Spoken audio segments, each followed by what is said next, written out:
Hey everybody, welcome back on 7 Days. My name is Imset and this is the great episode of One Piece Treasure Cruise everyone wants to see on my channel. Guys, I really know this topic was one of the most overlooked content on the old channel. Someday, the past year, someone on my Telegram group said Imset is not going to be back for real until he publishes a new treasure map guide. So there you go, this time is for real and I am trying to provide the best guide for the treasure map you could find on the entire web. And guys, if you didn't do already, join my Telegram chat to share your thoughts and ideas with the community. I don't really want to start a Discord server because, in my opinion, Telegram is really handsome for One Piece Treasure Cruise infos and quick help between all the guys in this wonderful community, so give it a try, you find the link below in the description. Alright, without any further ado, let's get into this new guide. I made some changes and now we are going really fast. I will provide you guys every infos you need in the most logical and reasonable way I could find. So, first thing first, what does Hawkins do? Hawkins is not gonna be one of the best treasure map units, not even close, but can find game in some really particular situations because his special is kind of interesting. His captain ability is not irrelevant to the game, but he is a suitable unit even as a captain in the next treasure maps, being a 3.25 times double class captain. But let's talk about his special. It's a bit unconventional. He's a full board or manipulator and a single turn delayer. He does not get rid of block orbs and this is not great at all. Also, it can bypass delay protector, but you have to fit a condition on the enemy's health points. Basically, if enemies do not have delay protector, he delays them by one turn.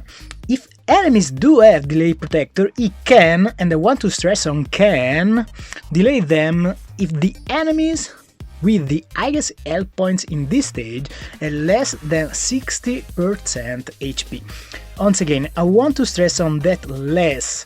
If the enemy with highest HP in this stage has exactly 70% HP, so let's say you activate a 30% HP cut, with exactly 70% health, the delay won't trigger.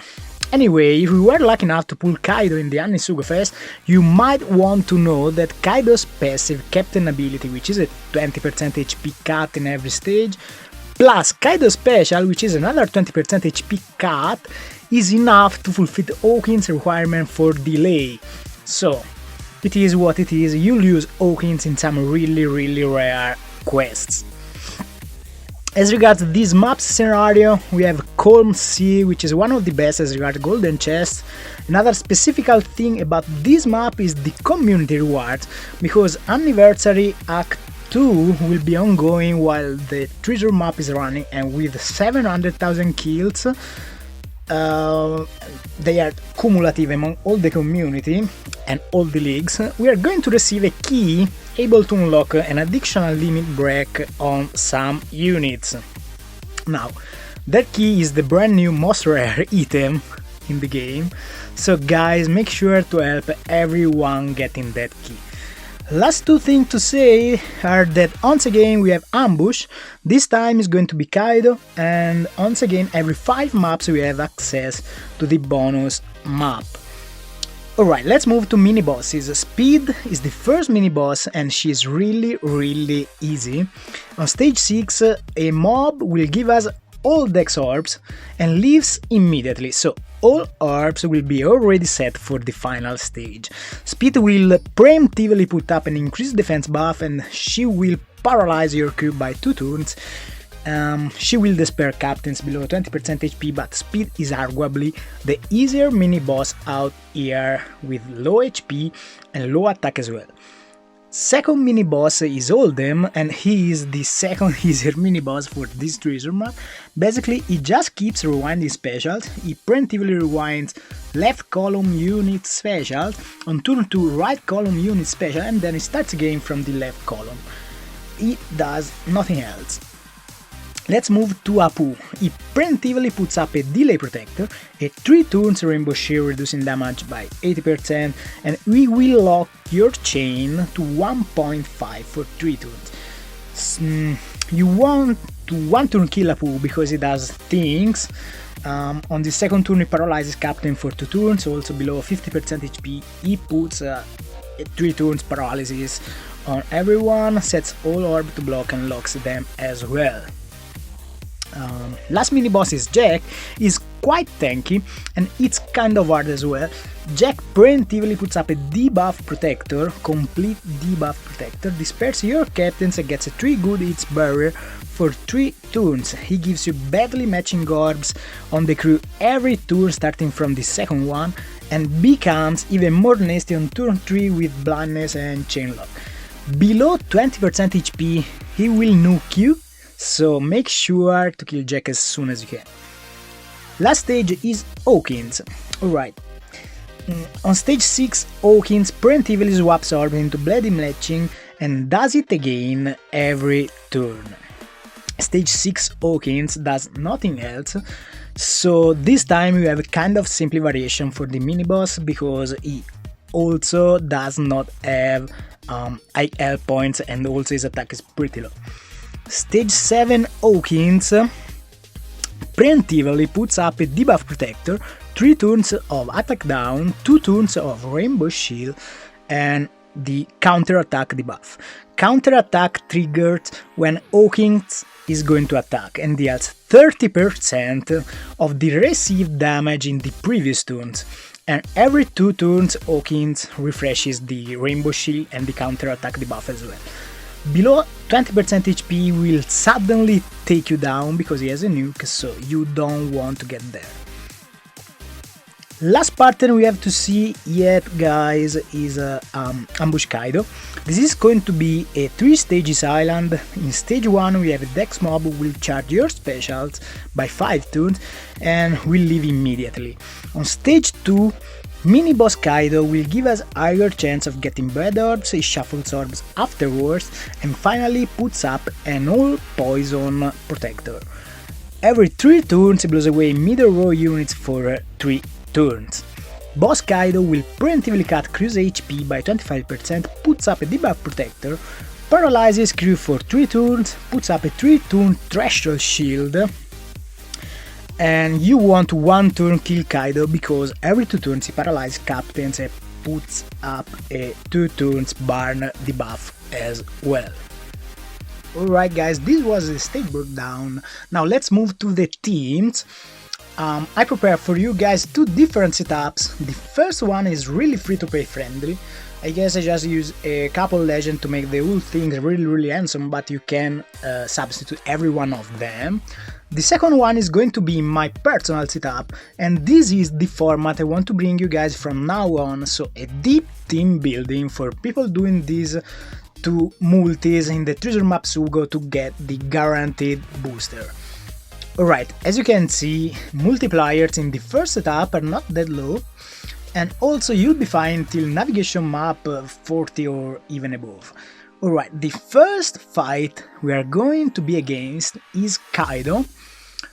For free-to-play players without any booster, this could be the solution. Basically, stage 2 is up to Helper Kaido, and in stage 3 you get the boost from Big Mom, Oven, who will flip orbs, Marco will remove paralysis, and Jinbe for the threshold shield. Neko is just a strength point booster, but he had some chain as well, just in case.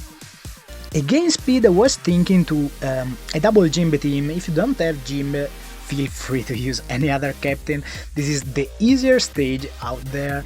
Speed also has low HP, so double time skip kid is a viable option as well.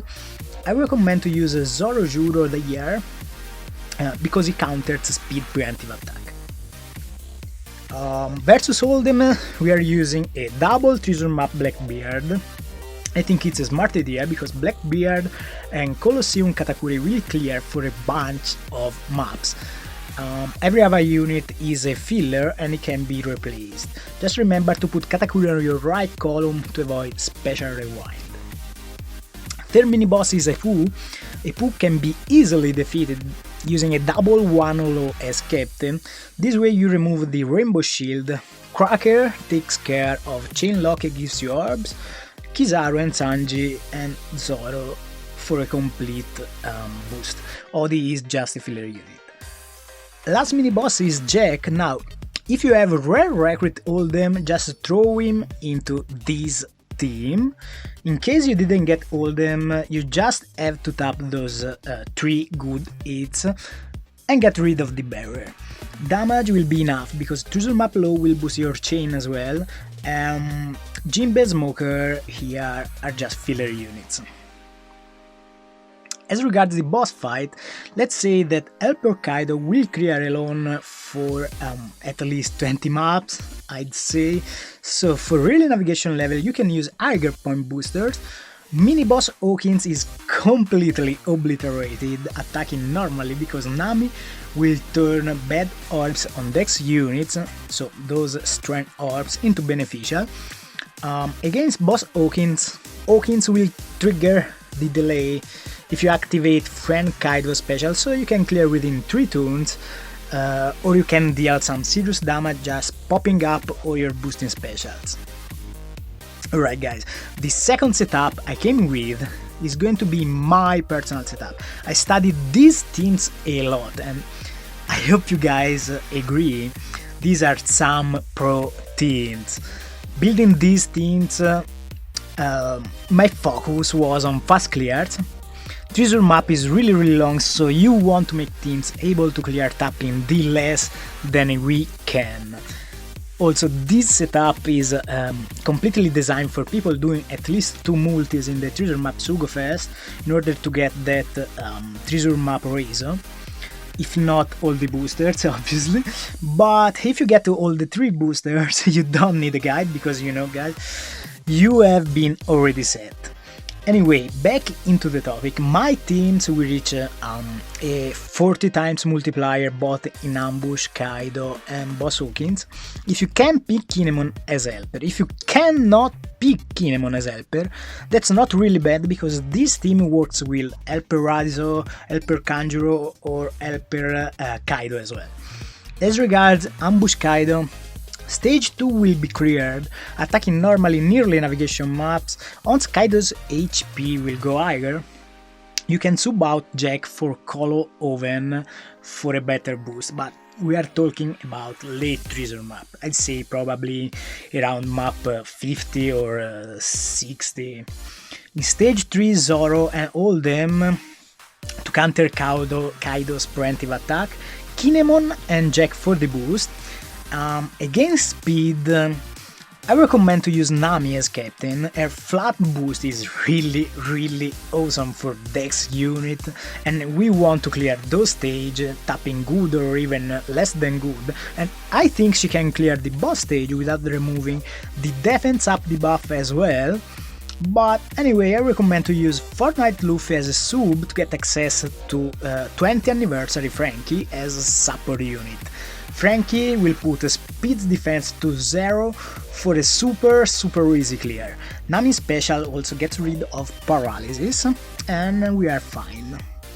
As regards all them, we are going to use a double Sanji team with Muti and Oven as sub.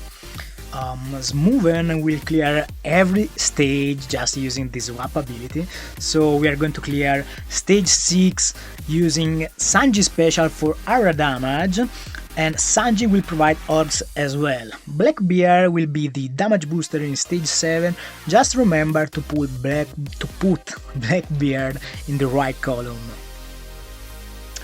Against Apu we want to speed up the run using Kid as captain. You know guys, when Kid is a booster unit in a treasure map, you want to use him as captain to clear stages without attacking.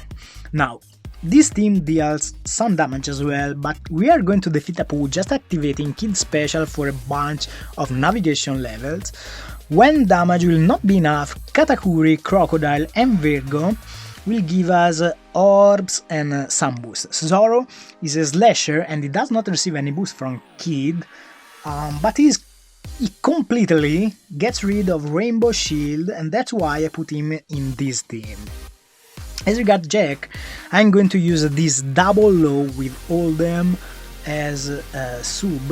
All them makes this stage really easy.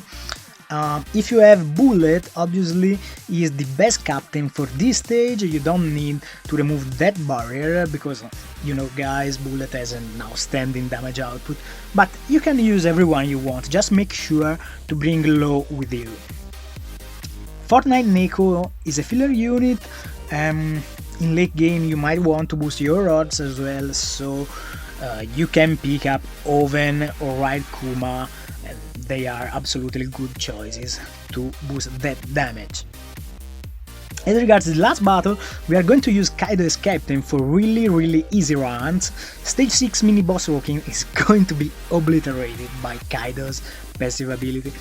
Once you get to stage 7, Kaido's preemptive cut will leave boss Hawkins with 80% of remaining HPs.